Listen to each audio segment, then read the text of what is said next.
Bismillahirrahmanirrahim. Assalamualaikum warahmatullahi wabarakatuh.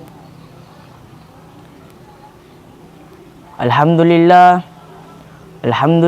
rabbil alamin.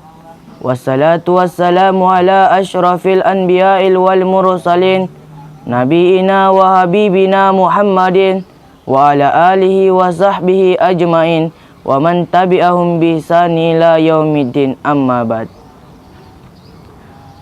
Puji syukur kita panjatkan atas kehadiran Allah Subhanahu wa taala, karena Allah Subhanahu wa taala masih memberikan kita kesehatan, kesempatan, umur yang panjang sehingga kita masih bisa hadir di tempat ini. Dialah Allah yang menjadikan kita selamat dunia dan akhirat karena iman. Dialah Allah yang menjadikan kita terhormat karena ilmu, dan dialah Allah yang menjadikan kita mulia karena akhlakul karimah. Selanjutnya, selawat beserta salam tak lupa pula kita kirimkan kepada junjungan kita Nabiullah Muhammad sallallahu alaihi wasallam, Nabi yang membawa umatnya dari alam kegelapan menuju alam yang terang menderang melalui satu konsep minaz zulumati minan nur. Hadirin yang dimuliakan Allah Subhanahu wa taala, izinkan saya sebagai santri Pondok Pesantren Darus Salihin ingin menyampaikan satu judul ceramah, yaitu dua hal yang menyebabkan iman dan hati kita menjadi layu. Yang menyebabkan iman dan hati kita menjadi layu adalah hubu dunia, cinta dunia. Mengapa cinta dunia menyebabkan iman dan hati kita menjadi layu? Karena dengan cinta dunia kita bisa jauh dari Allah Subhanahu wa taala, bahkan kita bisa lupa kepada Allah Subhanahu wa taala. Padahal Allah Subhanahu wa taala telah berfirman di dalam Al-Qur'an, Quran surah Al-Munafiqun ayat 9 yang berbunyi, Ya ayyuhallazina amanu tulhikum wa amwalukum wa la auladukum an zikrillahi wa man yaf'al zalika faulaika humul hasyirun. Yang artinya, hai orang-orang yang beriman, jagalah hartamu dan anak-anakmu, melainkan engkau mengingat Allah Subhanahu wa taala. Hadirin yang dimuliakan Allah Subhanahu wa taala. Yang kedua, yang menyebabkan iman dan hati kita menjadi layu adalah dosa yang kita perbuat.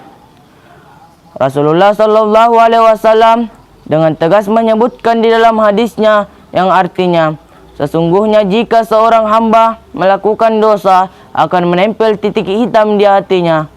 2 kali melakukan dosa, 2 titik hitam di hatinya. 3 kali melakukan dosa, 3 titik hitam di hatinya. Kalau hati telah dibungkus dengan titik hitam disebabkan oleh dosa yang kita perbuat, jadilah hati yang sakit, jadilah iman yang layu. Pintu gerbang yang mendorong seseorang untuk berbuat dosa dan takut mati, pintunya adalah penglihatan dan pendengaran kita.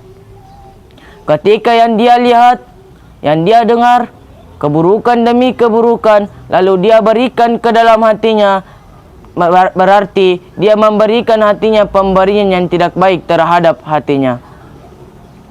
Manakala yang dia dengar kebaikan demi kebaikan, lalu dia berikan kepada hatinya, berarti dia memberikan pemberian yang baik terhadap hatinya.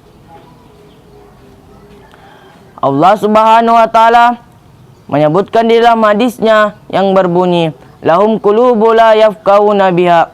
Mereka memiliki hati, tetapi hatinya tidak dipergunakan untuk memahami ayat-ayat Allah. Kenapa hatinya tidak memahami ayat-ayat Allah? Walahum ainun la yubsiruna biha.